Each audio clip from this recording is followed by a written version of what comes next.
მე არ ვიცი რა ავტომობილი ემსახურება იუსტიციის მინისტრ ანრი ოხანაშვილს. არ ვიცი რა მარკის ავტომობილი ემსახურება. არც ის ვიცი პარლამენტის უმრავლესობის ლიდერია თუ არ ვცდები და რა მნიშვნელობა აქვს ეგრეთ წოდებულ პარლამენტში რა თანამდებობას იკავებს. მოკლედ არც ის ვიცი მამუკა მდინარაძეს რა ავტომობილი და მარკის ავტომობილი ემსახურება. პირობითად ავიღოთ Toyota, ან თუ გლებავთ Mercedes-ი, Toyota. Hyundai, რა მნიშვნელობა აქვს? ნინო წილოსანი გადაადგილდება საკუთარი ავტომობილით, თუ პარლამენტში ემსახურება მას რომელიმე მარკის ავტომობილი. არ ვიცი. თეა წულუკიანი, სოზარ სუბარი, პრეზიდენტად წოდებულ მიხეილ ყაველაშვილს ალბათ ესკორტიც ეყოლება, მაგრამ რა მნიშვნელობა აქვს? თავარი მანქანა რა არის Mercedes-ი? ალბათ Mercedes-ი მაგალი ალბათობით. შეიძლება Lexus-ი მაგალითად. ირაკლი კობახიძეს Toyota თუ Lexus-ი თუ Mercedes-ი. არ ვიცი. მაგრამ ეს კი არ არის მნიშვნელოვანი. არამედ მნიშვნელოვანია თქვენი აზრით რამდენი ხანია ნარნარით საკუთარ თუ სახელმწიფო ავტომობილებით, საკუთარი თუ სახელმწიფო ავტომობილებით არ უნავარდიათ, არ წასულან, არ ნახვა, არ გადაადგილებულან ეს პირები, მაგალითად ხამის 2 საათზე ან 3 საათზე საბურთალოს ტერიტორიაზე ან აღმაშენებლის ხივანში. საბურთალოსზე უფრო, იმიტომ რომ საბურთალოს რეალობა ვიცი. აი ყაზბეგის გამზირზე ასე მაგალითად და ან ვაჟა-ფშაველას გამზირზე. პეკინზე არა, სწორედ ვაჟა-ფშაველაზე და სწორედ ყაზბეგზე. ანრი ოხანაშვილი დარწმუნებული ვარ, ყაზბეგის გამზირზე ხამის 2 საათზე თუ 3 საათზე არ ყოფილა შაურმებთანაც კი, ვაჟა-ფშაველაზე ოღონდ იმასთან ნაქვია რესპუბლიკურ საფრთხოსთან, არ უყვარს ალბათ ბატონ ანდრის შაურმები, მაგალითად რაღაც 2 წელია, ან 4 წელია, ან 8 წელიწადია. ირაკლი კობახიძე ალბათ 16 წელიწადია, მამუკა მდინარაძეს ესე 5-6 წელიწადია. მაინც რატო ვამბობ ამ ყველაფერს? როდესაც ხამის 2 საათზე, მაგალითად 3 საათზე შუაღამეს შენ მოხვდები ვაჟა-ფშაველასა თუ ყაზბეგის გამზირზე 15 წუთში ერთხელ დაახლოებით 10 წუთში ერთხელ 20 წუთში ერთხელ აი ამ გამზირებზე ერთმანეთს ეჯიბრებიან ავტომობილების მძღოლები, კარგი საუკეთესო ავტომობილების მძღოლები, მეტწილად BMW-ს გერმანული ავტომობილის მძღოლები სიჩქარეში, ოღონდ ანვითარებენ გადაჭარბების გარეშე, ის ხო ძალიან სწრაფი, მოქმედი, კარგი ავტომობილია, გადაჭარბების გარეშე, აი რო არ გადავაჭარბო, მართლა მცირე მონაკვეთზე 120, 140 კმ/სთ სიჩქარეს. არად დაგიდებენ არც წითელ შუქნიშანზე, წითელს შუქნიშანზე, არც იმას, რომ თეორიულად ვინმე შეიძლება გადადიოდეს სწორედ ღამის საათებში არა შუქნი, არა ეგრეთ წოდებულ ზებრაზე, გადასასვლელზე და ასე შემდეგ და კი ხდება კიდეც ამ განსაკუთრებით ამ ვაჟა-ფშაველასა თუ ყაზბეგის გამზირზე უბედურ ავტოსაგზაო შემთხვევები, უბედურ შემთხვევებსაც არ ვიტყვი შეგნებულად. როდესაც მე მოძრაობ ხოლმე და ხანდახან მიხდება ავტომობილის გზავრობა, მოძრაობა სწორედ ამ საათებში, პირდაპირ მე კარგი გამოცდილი მძღოლი ვარ, მოდი ესე ვიტყვი. ანრი ოხანაშვილი რამდენი წლისაც არის, იმდენის მე მგონი რა თქმა უნდა ნაკლების, მაგრამ მაინც. მოკლედ 35 წელიწადია, არ ვიცი ბატონი ანდრი რამდენი წლის არის, ვარ მძღოლი, 30 წლით. და მე გავშეშდები ხოლმე, თქვა შუა ზოლში მოძრაობ, ხო, იქ ხო რაღაცა ბასლაინიც არის და ამიტომ ესე იულად ვერ გადამოდიხარ. გავშეშდები ხოლმე და ნელა მივდივარ, რომ ამათმა აი პირდაპირ მნიშვნელობით ესე ბრვიანებით ამაცილონ და ალბათობა იმისა, რომ დამარტყან ან მე ან სხვა ავტომობილს საკმაოდ მაღალი. არა, კარგი მძღოლები არიან უმრავლესობა მათგანი, მაგრამ ყველა უმრავლესობა მათგანი, მაგრამ რასაც ისინი შადიან, სულ რო აირტონ სენა, ნაიჯენ მენსელი, შმახერიო ესე რომ ვამბობთ, ხო? ტრაფაეტულ სტერეოტიპს და აფარეთ ისინი რომ ისხდნენ საჭესთან ისინი მათაც კი გაუჭირდებათ ხშირად. ამ რამდენიმე ხნის წინ სწორედ რესპუბლიკურ საავადმყოფოსთან შაურმებზე მისული პოლიციის თანამშრომელი, საპატრულო პოლიციის თანამშრომელი გავაჩერე, გადმოვედი, გაოცებული და აღშფოთებული იმით, რომ ვაჟა-ფშაველაზე ამგვარი ინციდენტს თუ ამგვარი ამბავს შევეწარი მორიგჯერზე და ვკითხე, რას აკეთებთ მეთქი. ანუ რატომ არ დაედევნებით თქვენი Volkswagen-ებით თუ არ ვწდებით თუ სხვა ავტომობილებით, Ford-ი ავტომობილებით, რატომ არ გამოწერთ ჯარიმას, რატომ არ აჩერებთ, რატომ არ უზრუნველყოფთ იმას, რომ ეს ყველაფერი შემცირდეს და მე უკვე შეწყდეს. გვარი არ მიკითხავს. ამ თანამშრომელმა საპატრულო პოლიციისა მითხრა ორი საკვანძო წინააღმდება. პირველი, აზრი არ აქვს, ვერ ვეწევით. მეორე, როცა გამოვედევნებით ხოლმე და თქვაც DS მივიდნენ, გამოუწერეს ჯარიმა, მაგრამ იგივე ავტომობილი. არ ვიცი, დიდარი ოჯახების, ახალგაზრდები არიან, რა თქმა უნდა, ეხა. ჩემი ხნის კაცი ესე ვერც გაატარებს, რაც არ უნდა კარგი მძღოლი იყოს და მოხვებოდეს მანქანა. ხო, 18-19-20 წლის ახალგაზრდები. დიდარი ოჯახების შვილები, მოდი ესე ვიტყვი, 500 ლარიან ჯარიმას და მიაქციეთ ყურადღება რიცხვს. 500 ლარიან ჯარიმას რომ გამოუწორთ ხოლმე, ისინი მეორე დღეს იხდიან ამ ჯარიმას, როგორც იმავე საღამოს კვლავ არხმევენ და ესე უწევთ ხოლმე, იქ კამერებიც არის, კამერებიც ხო უნდა აჯარიმებდეს წესი თუ საპატრულო პოლიცია არ გაედევნა მაინც და მაინც საკუთარი იმ მანქანებთან შედარებით სუსტი Ford-ებით თუ Volkswagen-ებით მეორე დღეს ისევ აგრძელებენ. ამას და თვეში უწევთ არ ვიცი პირობითად თავს 2000 ლარის 3000 ლარის გადახდა იმისთვის რომ ერთმანეთს აი ესე უკაცრავად ამ სიტყვისთვის ეგონკაონ ეჯიბრონ ერთმანეთს. ამ ყველაფერს სულ არ გავიხსენებდი, რომ არა ამბავი, რომელიც აქტუალურია დღეს და ახლა. აი ამ პირებს ბრძოლებს, დამრღვე ბრძოლებს. საქართველოს შინაგან საქმეთა სამინისტრო ან მთლიანად საქართველოს სახელმწიფო მთავრობა ვერაფერს ვერ უგვარებს. და კატასტროფის ავტოსაგზაო შემთხვევის და ავტოსაგზაო მძიმე შემთხვევის ალბათობა იზრდება და მთავრდება კიდეც იცით თქვენ გარკვეულ შემთხვევებში. მაგრამ სამაგიეროდ საქართველოს მთავრობა აქტიურად ებრძვის დემონსტრანტებს, მომიტინგეებს, რომლებიც რუსთაველის გამზირს გადაკვეთენ ხოლმე ასე მაგალითად პირველ სკოლასთან და ჯარიმაზე მისდის ძალიან ბევრ მოქალაქეს. მეცაც გეტყვით, არა თუ ბევრ მოქალაქეს მისდის, აი მაგალითად ალექსი პეტრიაშვილს მიუტანეს ჯერ შობლის სახლში, მენე შვილის სადაც ცხოვრობს იმ სახლში. ანუ არა იქ სადაც ბუკა ცხოვრობს, არამედ შობლის, ამასთან შობელი მამა კლინიკიდან გამოხობდა. და უკვე რამდენად ხვდები, აღარ მილაპარაკია, მაგრამ რას მე მოვითვალე, ბუკა არ დაბიძურებს მათემატიკას, მესამე ჯარიმა, ანუ პირველი სასამართლოზე გამოუწერეს 5000 ლარიანი და კიდევ ორი ერთმანეთის მიყოლებით.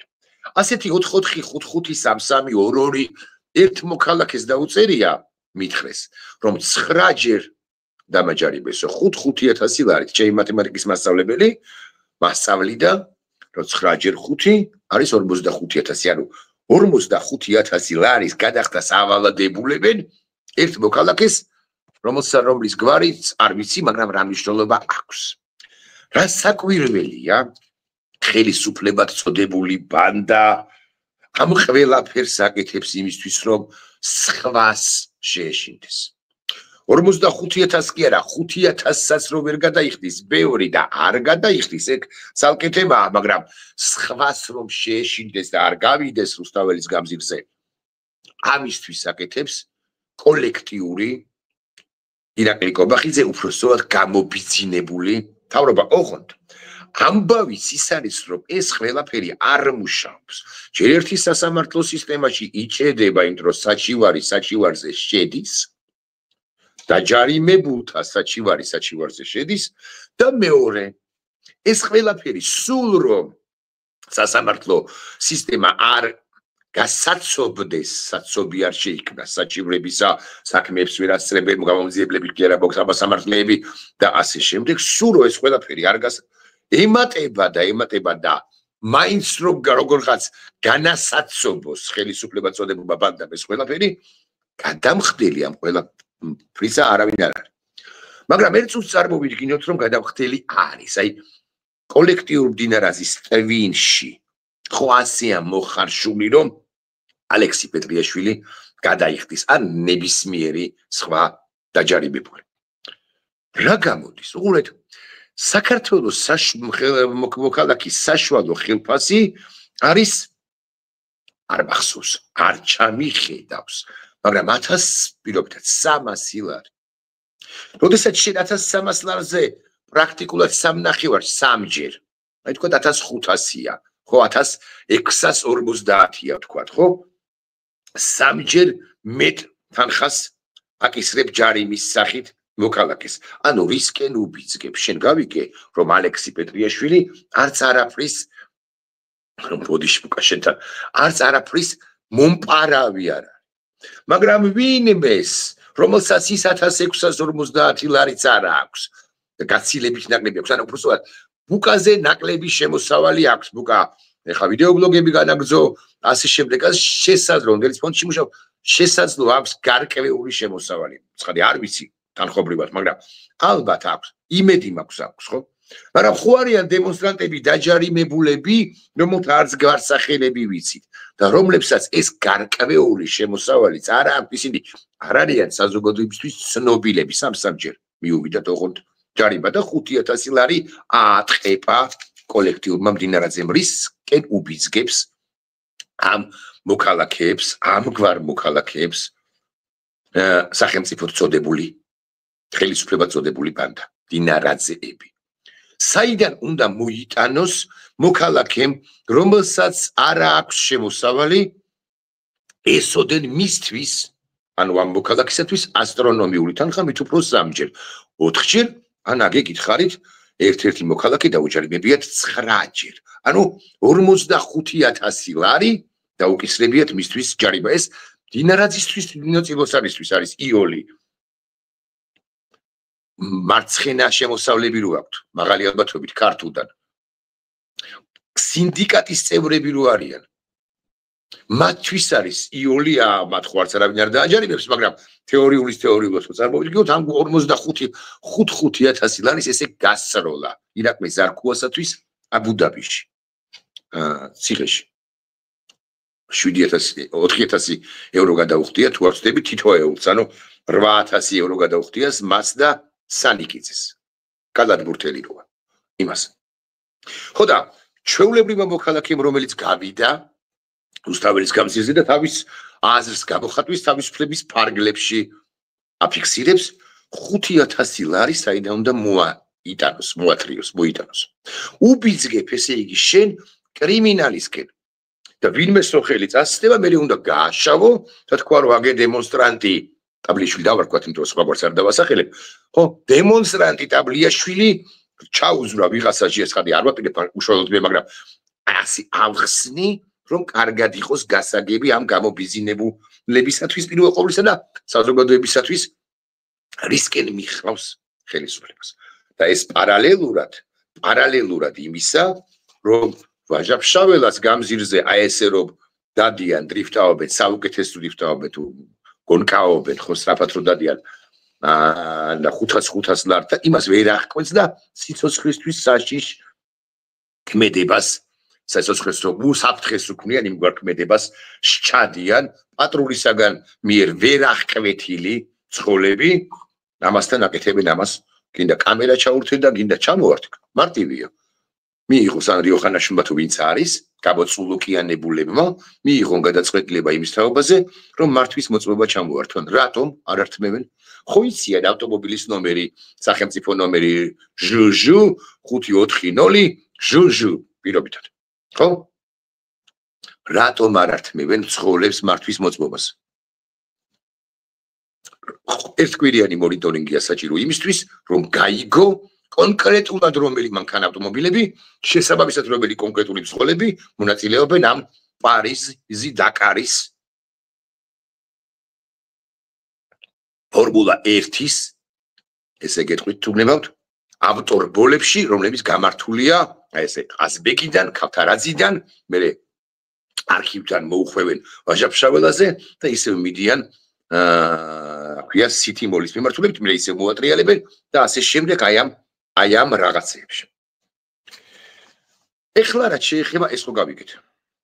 შიშის დანერგვის მცდელობა, ჯარიმები მოქალაქეებზე, დაკისრებულები იმ მოქალაქეებზე, რომლებიც გადიან უსწავლოს როგორც ეს ვერ მუშაობს და არ იმუშავებს. რატო უნდა ხელისუფლებად წოდებულ ბანდას შიშის დანერგვა ჩვენში? იმიტომ რომ მან უკვე მერე კი არ დაამუხრუჭოს და რაღაცა ჩვენ გავჩერდით. ამის შემდეგ უკანონოებებს, რომლებსაც ისედაც ჩადის, ცოტა მოუკლოს არა, განაგრძოს უკანონობები კიდევ უფრო დიდი ტემპით. მაგალითად, დახუროს მედია, რომელიც არ მოსწონს და ასე შემდეგ და ასე შემდეგ. ანუ ეს პროტესტი მათ შორის ყველაფერთან ერთად აჩერებს საქართველოს ხელისუფლებად წოდებული ბანდის უკანონო შემდგომ ქმედებებს, რომლებიც მას უთუოდ აქვს ჩაფიქრებული. ეხლა თავის მხრივ უკანონობები რატო სჭირდება? ანუ მაგალითად მედიის დახურვა, მანამდე შიშის დანერგვა და ასე შემდეგ და ასე შემდეგ. იმიტომ რომ საქართველო აღარ უნდა იყოს. ბიზინა ივანიშვილის წარმოდგენით. საქართველო უნდა იყოს ოდენ ტერიტორია, მხოლოდ ტერიტორია, რომელშიც საკმარისი 1300 ლარი იმისთვის რომ შიმშილით არ ამოწყდეს მოქალაქეებს აქვთ, ხოლო რიგით მოქალაქეებს, ხოლო აი ამ ბანდას, მათ შორის მინი ოლიგარქებს აქვთ რასაკვირველია მეტი და მეტი, ყოველდღიურად მეტი და ასე შემდეგ. ეს უნდა იყოს სინდიკატის მიერ მართული ტერიტორია, რომელიც კარტ ბლანშს აძლევს მათ შორის რუსეთის მოქალაქეებს და აქ არის ბიტკოინებისა და არაბიტკოინების, ენერგომატარებლებისა და არაენერგომატარებლების ნებისმიერი სახით ნარკოტიკებისა და არანარკოტიკების სახითაც მათ შორის იარაღითაც შესაძლოა ვაჭრობის, აღებმიცემობის ფართო ასპარეზი. საბადო, ესე ვიტყვი. სხვა სიტყვა არ მიხმარო, ხო? ფული ბანდასთან უნდა მიდიოდეს და აქ იგითხარით, რომ რიგითებს, ვინც გაჩუმებულია, ოღონდ მათ, იმიტომ რომ ვინც გაჩუმებული არ არის, ციხეშია. 1324 ლარი, რომ შიმშილით არ მოკვდეს, პური იყიდოს, ხო? ეს 1324 ლარი კი ეკნებათ. ამას და ამიტომაც ნერგავს ამ შიშ დამოუკიდებლად იმისა გაიჭედება თუ არა სისტემა სასამართლოში ასე მაგალითად. ხა რატო უნდა ამ ყველაფრის გაკეთება თავის მხრივ? იმიტომ რომ რუსეთიზაციის მე ტერმინი მაქვს და ხშირად ვიყენებ, პროცესი მიმდინარეობდეს. სხვათა შორის რატო ვიცით? კიდევ რუსეთიზაციის პროცესი რას ნიშნავს? რომელიმე პირობითი გვარით პეტროვი, რომლისთვისაც უკვე გაიოლებულია საქართველოს მოქალაქეობის მიღების პროცედურა, კიდევ უფრო გაიოლდება, პეტროვი ჩამოდის საქართველოში, ჩამოაქვს პირობითად $300,000 მოსკოვიდან, რუსეთიდან, ინვესტიციას არ ხორციელებს რაღაცა ბიზნესში, მნიშვნელობა არ აქვს, იოლად იღებს მოქალაქეობას 300,000-იანი ინვესტიცია განახორციელა რა და თუ მაინც და მაინც გამოცდის ჩაბარებას თხოვს ანრი ოხანაშვილი უბიცის იუსტიციის სამინისტრო, გამოცდა იმდენად გამარტივებულია, რომ ივანოვი კი არა დებილი პუტინიც კი ჩააბარებს მას ვლადიმერ პუტინი თუ გლებავთ ამ გვარის ნებისმიერი წარმომადგენელი. მაგალითად ესეთი იქნება გამარჯობა თუ იცის ივანოვმა მადლობა თუ იცის პეტროვმა და ნახვამდის ცხადია ვუტრიებ მაგრამ იცის სიდოროვმა და სამივე სიტყვა ან ერთ-ერთი სიტყვა იცის პუტინმა ხსენებულმა ჟორა პუტინმა მაინც და მაინც ვლადიმირს ნუ მიიღებთ ხედავენ ვლადიმირზე არ იფიქროთ ხო ამ შემთხვევაში მოქალაქეობას მიიღებენ $300,000 თუ ექნება დამატებით ხომთლად იოლი იქნება არა ისტორიის გამოცდაც არის საჭირო ისტორიის გამოს საჭირო რომ არის სხვადასხვა ისტორიის სახელმძღვანელოდან დროთა განმავლობაში ამათ მიერ შექმნილი ისტორიის სახელმძღვანელოდან ამოღებული იქნება კოტე აფხაზის ამბავი მარო მაყაშვილის ამბავი 1918-21 წლების რესპუბლიკის ამბავი ვინ იცის იქნება 21 წლის საქართველოს ოკუპაცია დადებითადაც კი შეაფასოს რომელიმე კარის ისტორიკოსმა არ ხავთ თუ რა ოღონდ დაასაბუთონ რომელიმე ტექნა ხალებში დაასაბუთონ თქვენ ასე რომ შემოდიოდა კეთილი ზრახბები ჰქონდა რეალურად სერგორჯონიკიძის მე-11 არმიას და რომ არა მენშევიკური მთავრობის ხელმოღერებულებმა მენშევიკური მთავრობის მიერ დაშვებული შეცდომები ვინ იცის იქნება არც შემოსულიყო ერეკლე მეფე განადიდონ არა უშავს გიორგი მე-12 განადიდონ და თქვან რომ აი ამისთან ამეფე კი არ ყოლიაო 1798 წელს რომ გარდაიცვალა ერეკლე მეორე ეს დაევალება ამის წოდდა დაევალება რომელიმე სიდორობს და თუ დაიმახსოვრებს ახლა ამ თარიღს 1798 წელს იოლად მისცემენ $300,000 ინვესტიციას $300,000 ინვესტიციას რო შემოვიდეს დამატებით მოქალაქეობას ამგვარ ტერიტორიას ქმნის ბიზინა ივანიშვილი ამგვარ ტერიტორიას რო ქმნის სახელმწიფო წოდებულს ოპონენტები მას არ ჭირდება მაგრამ არა მარტო შიდა ოპონენტები არამედ გარე ოპონენტებიც აკი ამიტომაც წასცდა და ეს ხო ზონდირებაა კალაძე რუს ამგვარი ელჩები ევროკავშირის ელჩები იგულისხმება შეიძლება არც გჭირდებოდეს ჩვენო ეს შეიძლება სინტაქსი ეს შეიძლება არც გჭირდებოდეს ნიშნავს იმას რომ გაწვეთებენ ამ რუსულ მორიგ გადაწყვეტილებას შესაძლო გადაწყვეტილებას რომ ელჩს გერმანიისა თუ ელჩს საფრანგეთისა უთხრას რომ იცით რა თქვენ უთხრან რომ იცით თქვენ არ ახართ მისაღები პერსონა სუვერენულად წოდებული ქართული სახელმწიფოსთვის ამიტომ აიღეთ ბილეთი და ჩვენ წყვეტთ ურთიერთობას საფრანგეთთან ეს მეორე ამას გაბედავს თუ არაო ვინმე იტყვის მე მეცაც გეტყვით მე თქვი სამი ბლოგის წინ სიკვდილით დაჯაზის წავა მეთქი და საფრანგეთის ელჩი რო გააძევოს ან გერმანიის რა გასაკვირი იქნება მით უმეტეს რომ საერთაშორისო კონტექსტი ბიზინა ივანიშვილისთვის ახლა პრიად ხელსაყრელია საერთაშორისო კონტექსტის მიხედვით საქართველოს თუ აქამდე 22 ხარისხოვანი ქვეყანა იყო ახლა 52 ხარისხოვანი ქვეყანა გახდა ერთი ანუ ვერ მოიცდის ვერანაირ ტრამპის ადმინისტრაცია ჩვენთვის ეს ერთი და მეორე სანამ ვერ მოიცდის რუსეთი დაადებს ამ ქვეყანას კიდევ ერთხელ თათუკას თათას თათს ლაპას და მოიზიდავს და გააუქმებს როგორც ქვეყანას ესე რომც არ იყოს თავად ხსენებული ტრამპის ფრია და არასწორი ამბივალენტური უნდა მეთქვა არა არასწორი გზავნილები რუსეთს აძლევს რუსეთს და ივანიშვილს აძლევთ ამ ქვეყნის გაუქმების შესაძლებლობას და ზრდის ამ ქვეყნის და უკრაინის გაუქმების ალბათობასაც კი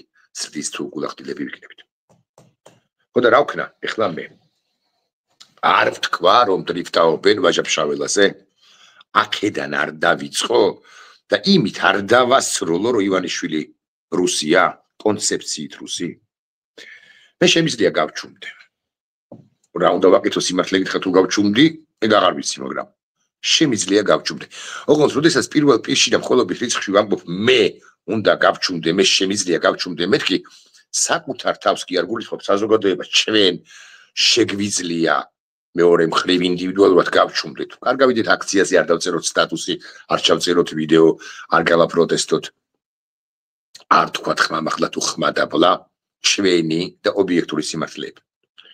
მაგრამ ჩვენ ხომ ამ შემთხვევაში ვიქნებით მცდარნი თუ დღევანდელობის და თუ ისტორიის წინაშე.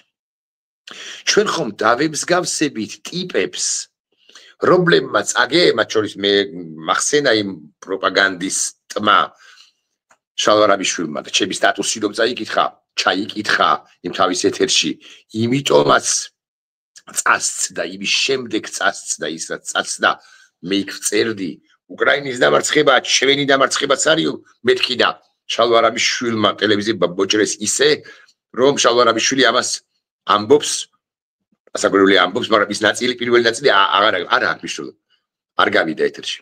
ამბობს რეალურად ჩემს პასუხად, რატოა საქართველოს უკრაინის დამარცხება ჩვენი დამარცხებაა პირიქითო. მე არ ვიცი, დამუსხელს ვერ აიღებს ადამიანი, მაგრამ ხო არ გამოვშალვა რამიშვილდებით ყველანი, ხომ არ გავლაშა ნაცვლიშვილდებით, ხომ არ გავვასიკო მაღლაფერიძევდებით, ხომ არ ლევან გიგინეიშვილდებით. ამ ორმა უკანასკნელმა განსაკუთრებით ბოლომ 7 რამ იცის, განა არა, მაგრამ ნამუსი და შუბლზე ძარღვი მართლა გაწყვეტილი აქვთ და შესაბამისად რა გზა გვჭება გარდა პროტესტისა და შეურიგებლობისა. საქართველო უნდა იყოს გუბერნია ივანიშვილისა და პუტინის წარმოდგენით და საქართველო არ უნდა იყოს გუბერნია ჩვენი წარმოდგენით. ვიგებთ ამ პროცესს აგიანონსებთ, რომ უკვე ხვალ ფორმულას გადაცემა კონტექსტში ჩვენი სტუმარი იქნება ლაშა ძებისაშვილი, აი ახლა რომ გესაუბრებით, მან მომწერა პარალელურად, რომ მე ვიქნები ჩვენი სტუმარიო, მასთან მიწერილი ჰქონდა მანამდე. მე მინდა გთხოვოთ, რომ ეს არხი რაც შეეხება ამ არხს, ტაბლო მედია YouTube-ზე და კონკრეტულად ორი გადაცემა გვაქვს, ხო? სწორი აზროვნება, რასაც ადნებთ თვალყურს და hard tablo. ტაბლო მედია გამოიწეროთ და მუდმივად ადევნოთ ჩემს ამ ვიდეო ბლოგებს თვალყური. ურთულეს მონაკვეთში შევდივართ, მაგრამ ამ ურთულესი მონაკვეთიდან ღირსეულად გამოვალ და ბოლო რაც ამონათდა, მაგრამ მიტყვი დღეს საღამოს დაელოდეთ რუბრიკას hard tablo. ჩვენ დარწმუნებული ვარ, უსაინტერესო ესი სტუმარი გვეყოლება. ნახვამდის.